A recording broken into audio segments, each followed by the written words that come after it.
Welcome to Bourbon and a Baby. My name is Jay. Max will not be joining us today because Max is a baby, and as much as he might want to, babies can't drink Weller 12. I'm coming to you today from the Renaissance of Tiffin, a beautiful 1920s style bourbon bar in my hometown of Tiffin, Ohio. So I want to thank the Renaissance of Tiffin for allowing me to film this review here. And what I have today is a special pour. This is a product that is becoming harder and harder and more rare to come across. So there is a bottle of Weller 12 here, and so I'm going to review it. Weller 12 is made by Buffalo Trace. It's one of their wheated bourbon products. Weller is a historic name, goes all the way back well before Buffalo Trace owned the brand, but Buffalo Trace now produces Weller. So essentially, if you've ever heard of Pappy Van Winkle, which is the ultimate unicorn of bourbons, this is the same exact mash bill, the same exact distillate that goes into Pappy Van Winkle barrels. The only difference is that Pappy Van Winkle is at least a few years older, depending on which one you get, and also they're most likely picking the best of the best of the barrels that go into the Pappy line. But ultimately, this is only 3 years younger than Pappy Van Winkle 15, which you know, people go crazy over. So I'm real excited. So let's go ahead and give this a pour.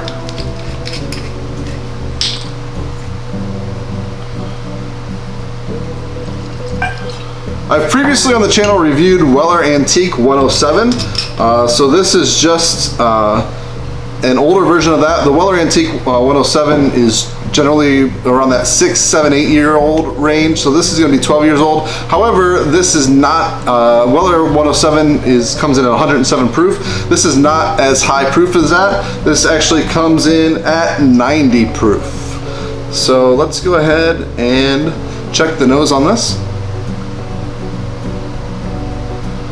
Straight up front, really sweet. A lot of sweetness, and like I said, this is from the wheated mash bill at Buffalo Trace. So what that means is that they replace the rye as the second main grain. So instead of, most bourbons will be corn, rye, and malted barley. So this, instead of rye, it's corn, wheat, and malted barley. The wheat doesn't really give off much flavor. What it does is it lets that sweetness from the corn really shine. Whereas the rye, if this were to be a rye bourbon, adds a little bit more of those spices. So, so that's straight on profile. Like I said, really sweet up front.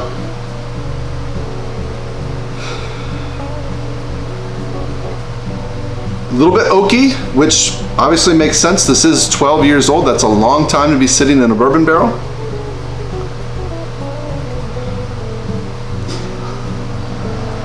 I do get some, like I said, some of that oak. I get some char from the charred oak. But mainly I'm getting almost like a French vanilla flavoring coming off of this. Now obviously all those flavors come from the barrel. This isn't and any extra flavors aren't added, or otherwise it wouldn't be able to be called a bourbon. So yeah, French vanilla, and it's really I'm not getting much alcohol on the nose. So that, you know, like I said, this is 90 proof. So yeah, it's not coming across as being overly hot. Let's go ahead and give this a taste. Cheers.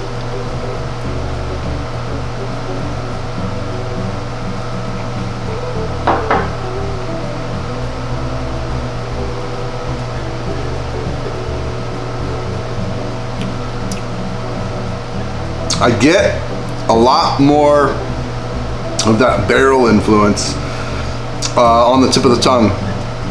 I can really taste the sweetness though, and it's really buttery as it kind of goes down. So yeah, real oily and buttery, which I like. But yeah, I get some of the tannins from the oak. I get kind of a little bit of a char, but I also get like a hint of cinnamon. and like a little bit of like a dark cherry. If you think of like a Luxardo cherry, maybe not quite as sweet as that, but yeah, I'm picking that up a little bit too. Fantastic. I want to go ahead and get in for a second sip here, see what else I can get.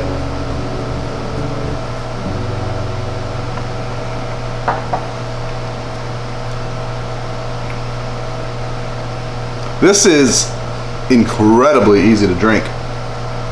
There was a little bit of heat on that first sip. This was my first drink, so I mean that's just kind of common the first time you take a drink of any type of bourbon. But yeah, just incredibly smooth, incredibly easy to drink. Really, to be honest, it's very good.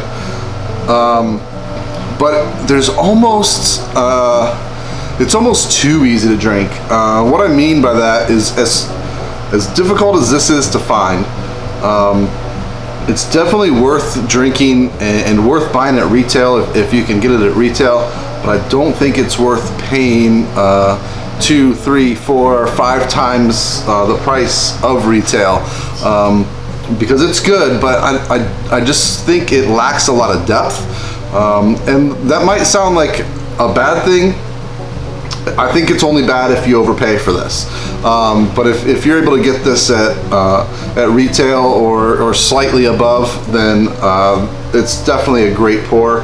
It's not something that I would go crazy over. If like I said, I wouldn't pay $100, $200 for this or more. I've seen it being sold for higher than that too, and it's definitely not worth that. But besides that, this is excellent stuff.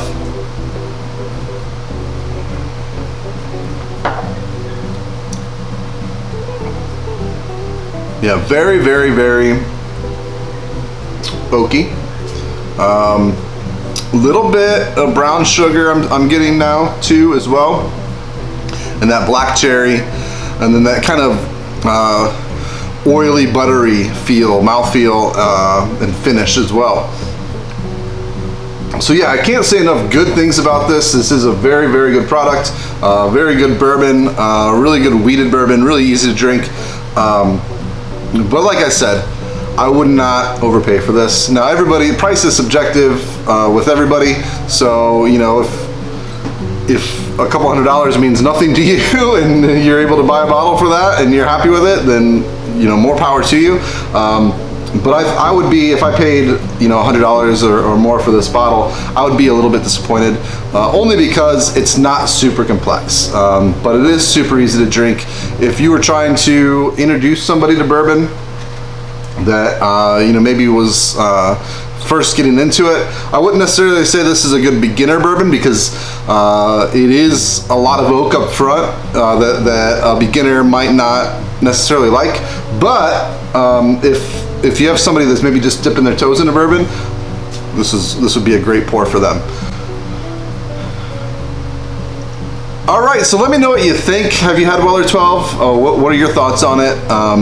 And also, if you haven't already, please subscribe to the channel. Give this video a thumbs up if you wouldn't mind. And you can follow Max and myself on Facebook, Instagram, and Twitter. We are at Bourbon and a Baby on all those platforms. And you can also buy Bourbon and a Baby merchandise at our shop on Spreadshirt. I'll provide the link in the description below. And one more time, I'd like to thank the Renaissance of Tiffin for allowing me to film this review here. Cheers.